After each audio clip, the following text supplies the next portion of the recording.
मध्यंतरी थोडी थंडी कमी झाली होती. आता पुन्हा थंडीचा जरा जोर वाढत चालला आहे. कुठेतरी पाऊस पडतो आहे, कुठे आभाळी वातावरण आहे. तर अशा वेळेस हाडांमध्ये कडकड आवाज येतो. तर मग त्याच्यासाठी हे लाडू आहेत. तर ह्या ठिकाणी मी खारीक जी आहे तर ती 2 प्रकारातली खारीक या ठिकाणी मोजून घेते. जवळजवळ 200 ते 250 ग्रॅम आपण खारीक पावडर घेणार आहोत. तर खारीक पावडर करायची कशी पटकन, तर त्याचा आपण मागच्या आठवड्यात व्हिडिओ अपलोड केलेला आहे. तो जाऊन तुम्ही बघू शकता. तर दोन्ही प्रकारातली तुम्हाला किती घ्यायची आहे त्यानुसार तुम्ही खारीक पावडर घेऊ शकता. तर मी ह्या ठिकाणी दोन्ही पावडर मिक्स करून तुम्ही बघताय. तर 250 ग्रॅम मी खारीक पावडर घेतलेली आहे ह्या पद्धतीने. तर 100 ग्रॅम पांढरी खारीक आणि 150 ग्रॅम काळी खारीक. आणि खोबरं जे घेतलं आहे तर ते 200 ग्रॅम घेतलेलं आहे ह्या पद्धतीने. 200 तर 250 ग्रॅम आपण ड्रायफ्रूट्स घेतलेले आहेत. ड्रायफ्रूट्स कुठले कुठले घ्यायचे ते तुम्ही बघू शकता. आणि अळीव घेतला या ठिकाणी 50 ते 60 ग्रॅम, 100 ते 125 ग्रॅम. डिंक घेतला आहे, 600 ग्रॅम गूळ घेतला आहे आणि 100 ग्रॅम दगडी खडी साखर घेतली.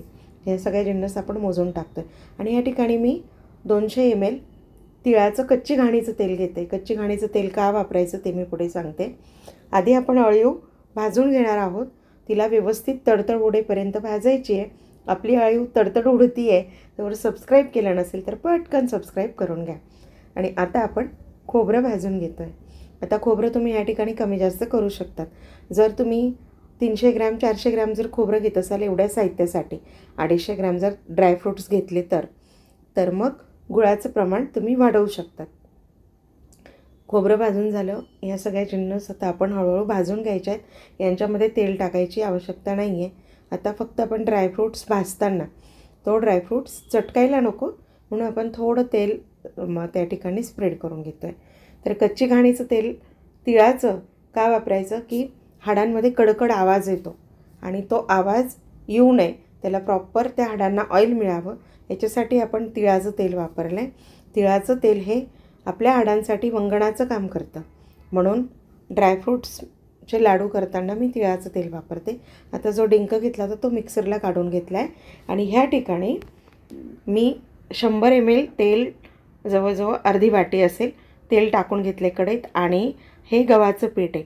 तर हे गव्हाचं पीठ जे आहे तर ते कसं केलं आहे तर आधी 1 किलो गहू मी लाही फुटेपर्यंत भाजून घेतला होता आणि नंतर त्याचा दळून सत्तू तयार केलेला आहे. तर हा अतिशय पौष्टिक लाडू आहे.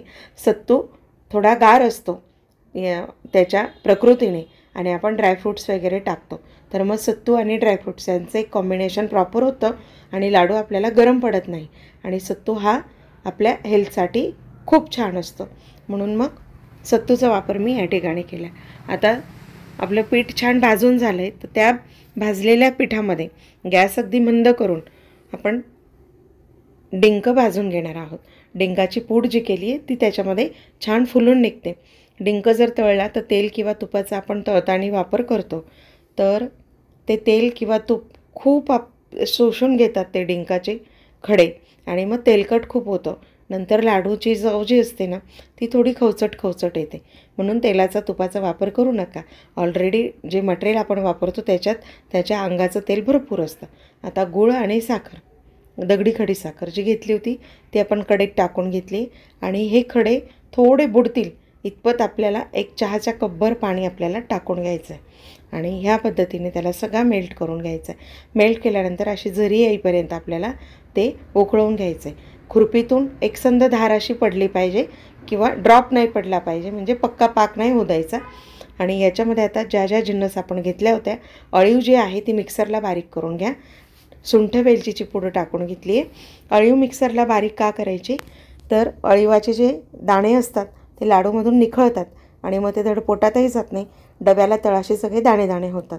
मग अळीव मेन आहे हाडांसाठी पण, म्हणून अळीव मिक्सरला काढून मी याच्यामध्ये मिक्स केली.